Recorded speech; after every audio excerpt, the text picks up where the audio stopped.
Hello दोस्तों। तो कैसे हैं आप लोग। मैं मुबारक खान, आपका दोस्त। जैसा कि हमने लास्ट वीडियो में एक डेमो क्लास के रूप में रीनल को डिस्कस किया था, तो उसी को आगे कैरी ऑन करते हुए हम रीनल सिस्टम को स्टार्ट करेंगे। और रीनल सिस्टम को हम शुरू से लेके एंड तक जितनी भी उसमें कंडीशनें आती हैं, जो भी उसकी स्ट्रक्चर है किडनी के बारे में, सारी डिटेल, उसके फंक्शन, उसके स्ट्रक्चर, उसकी सारी डिटेल हम पढ़ने वाले हैं। उसमें आने वाली पैथोलॉजीज के बारे में हम पूरी स्टडी करने वाले हैं। तो अगर आपने हमारे चैनल को अभी तक सब्सक्राइब नहीं किया है तो आप जल्दी से जाके चैनल को सब्सक्राइब कर दीजिए। एंड ऐसे ही हम वीडियोज़ लाते रहेंगे आगे आने वाले टाइम में भी, तो आपका सपोर्ट बना रहे, इसीलिए आप चैनल को सब्सक्राइब कर दीजिए। तो चलिए स्टार्ट करते हैं हमारे टॉपिक के रिलेटेड। तो आज का हमारा जो टॉपिक है उसका नाम है रीनल सिस्टम। तो दोस्तों, सबसे पहले हम ये जान लेते हैं कि रीनल सिस्टम क्या होता है। रीनल सिस्टम का मतलब होता है कि यह हमारे बॉडी का एक सिस्टम होता है। मतलब सिस्टम का मीनिंग, सिंपली मीनिंग ये होता है कि सिस्टम का मीनिंग जो है वो होता है कि it is the group of organ which is complete a particular function. मतलब यह है एक it is a group of organ which is complete a particular function। मतलब देखो दोस्तों, मतलब हमारे बॉडी में बहुत सारे ऑर्गन होते हैं। अब ऐसा नहीं है कि हम लीवर को उठा के एक साइड में रख दें, किडनी को एक जगह रख दें, आंखों को उठा के एक साइड में रख दें तो वो एक सिस्टम बन गया। नहीं, ऐसा नहीं है। ऐसे ऑर्गन जो एक पर्टिकुलर, ऐसे ग्रुप ऑर्गन का वो ग्रुप जो एक पर्टिकुलर फंक्शन को कंप्लीट करे, जैसे कि लंग्स हो गए, ट्रिकिया हो गई, नोज हो गई, ये सारे जो है रेस्पिरेटरी के ऑर्गन होते हैं। तो ये एक पर्टिकुलर फंक्शन को कंप्लीट कर रहे हैं, जैसे कि ये हमारे सांस लेने और छोड़ने को कंप्लीट कर रहे हैं। ऐसे ही रीनल सिस्टम भी एक सिस्टम होता है। इसमें भी बहुत सारे कुछ ऑर्गन होते हैं जो कि एक पर्टिकुलर फंक्शन को कंप्लीट करते हैं। जैसे कि रीनल सिस्टम में किडनी आती है, यूरेटर होते हैं, यूरिनरी ब्लैडर होता है। तो ये एक पर्टिकुलर फंक्शन को कंप्लीट करते हैं। ये हमारे बॉडी में बनने वाले एक्सक्रीशन को, वेस्ट प्रोडक्ट को बाहर निकालने का काम करते हैं। तो ये इसका पर्टिकुलर फंक्शन हो गया। तो इसीलिए इसको बोलते हैं अपन सिस्टम। तो अब बात करते हैं अपन ये रीनल सिस्टम। रीनल सिस्टम क्या होता है? तो रीनल सिस्टम ये है हमारी बॉडी का मेन एक्सक्रेटरी सिस्टम होता है।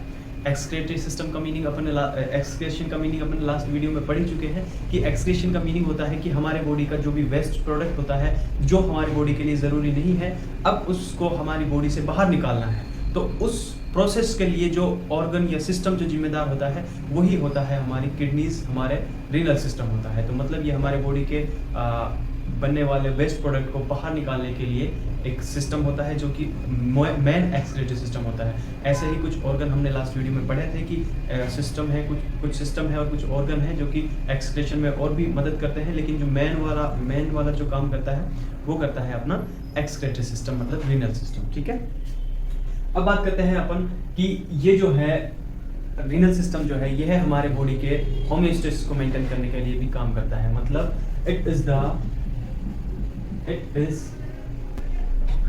Help in maintaining of homeostasis of our body. तो दोस्तों, एक वर्ड आया है यहाँ पर होमियोस्टेसिस। होमियोस्टेसिस का मीनिंग होता है यह हमारे बॉडी की वो कैपेसिटी होती है जो हमारे बॉडी के इंटरनल वेरिएबल्स को मेंटेन रखती है। मतलब इट इज द होमियोस्टेसिस के बारे में मैं आपको बता रहा हूँ कि यह क्या होता है। It is the capacity of our body to maintain internal variables. कहने का मतलब ये है कि ये जो होमियोस्टेसिस होता है ये है एक ऐसी कैपेसिटी होती है हमारे बॉडी की ऐसी क्षमता होती है, हमारी बॉडी की ऐसी पावर होती है जो हमारी बॉडी के अंदर के जो एनवायरनमेंट है उसको मेंटेन करने में काम आती है। मतलब ये हमारे बॉडी के इंटरनल एनवायरनमेंट को मेंटेन रखती है। और इसको मेंटेन, होमियोस्टेसिस को मेंटेन रखने के लिए कौन जिम्मेदार है? वो हेल्प करता है हमारा रीनल सिस्टम। तो अब बात करते हैं अपन इसमें आने वाले ऑर्गन के बारे में। तो इसमें हम वैसे तो हम बेसिकली लास्ट वीडियो में भी डिस्कस कर चुके थे कि इसमें कौन कौन से ऑर्गन आते हैं। फिर भी एक बात देख लेते हैं कि इसमें आने वाले ऑर्गन्स का क्या क्या नाम होता है। तो सबसे पहला वाला ऑर्गन जो होता है वो होता है किडनी। इसमें सबसे मेन इंपॉर्टेंट जो है वो किडनीज होती है। दूसरे नंबर पे आते हैं यूरेटर्स, ये भी 2 होते हैं, किडनी भी 2 होती है। एंड तीसरे नंबर पे आता है यूरिनरी ब्लैडर।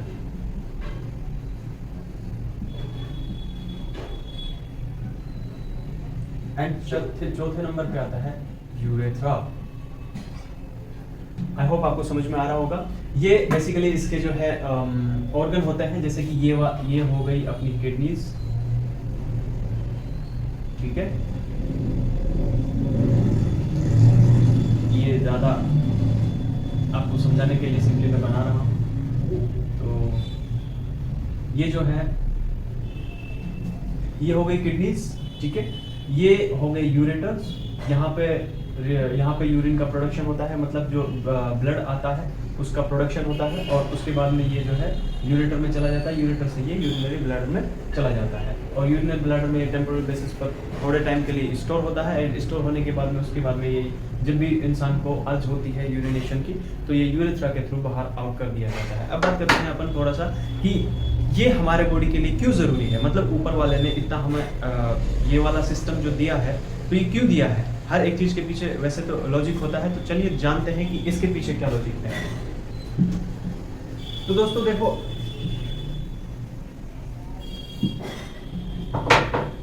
बेसिकली देखिए, सबसे पहले जब हम खाना खाते हैं, सिंपली हम जब खाना खाते हैं, खाना खाने के बाद में वो हमारे पेट में जाता है, पेट में जाने के बाद में वो वहाँ से एब्जॉर्ब होता है, और एब्जॉर्ब होने के बाद में जो हमारे लिए ज़रूरी होता है वो ब्लड में चला जाता है। अब जो बचा हुआ है अनडाइजेस्टेड फूड है या फिर वेस्ट है, वो तो स्टूल के थ्रू बाहर निकल जाता है, ये भी एक्सक्रीशन का काम हो गया। लेकिन अब जो ब्लड में गया है, खाना ब्लड में गया है, ब्लड में जाने के ब्लड उसको कहाँ पे पहुंचाएगा, सेल के पास में पहुंचाएगा, सेल टिश्यू के पास में। अब सेल टिश्यू उसको यूज करेंगे। अब सेल टिश्यू जब उसको यूज करेंगे तो वो कुछ ना कुछ वेस्ट प्रोडक्ट भी निकालेंगे, क्योंकि अगर कोई चीज़ यूज़ की जा रही है तो उसका डेफिनेटली उसका कोई वेस्ट प्रोडक्ट भी बनेगा। तो जब उसको हमारी सेल और टिश्यू उसको यूज़ करते हैं, एनर्जी को यूज़ करते हैं, ग्लूकोज है, बहुत सारी चीज़ें जो हम खाते हैं वो सारी चीज़ें जाती हैं हमारे सेल के अंदर। तो यूज़ करने के बाद में कुछ वेस्ट प्रोडक्ट बनते हैं, तो वेस्ट प्रोडक्ट जो होते हैं वो ब्लड में डाल दिए जाते हैं। तो अब ब्लड में डालने के बाद में अगर ब्लड को साफ ना किया जाए तो वो ब्लड में घूमते रहेंगे, जो कि अगर ब्लड में घूमते रहे तो एक टाइम ऐसा आएगा कि वो बहुत ज़्यादा हो जाएंगे हमारे ब्लड में, और ब्लड टॉक्सिक हो जाएगा। कहने का मतलब है कि ब्लड में जहर हो जाएगा, मतलब ब्लड तो वेस्ट गंदा हो गया। तो अब उसको साफ करने के लिए भी कुछ होना चाहिए ना, तो ब्लड को बेसिकली साफ करने के लिए हमारे पास एक सिस्टम होता है। यह एक फिल्टर की तरह काम करता है, जो कि ब्लड को साफ करता है, ब्लड को फिल्टर करता है। तो उसी को काम करने वाला कौन सा सिस्टम होता है, वो रीनल सिस्टम होता है, ठीक है। तो ये इसका अपन ने सिंपल पढ़ा थोड़ा सा फंक्शन।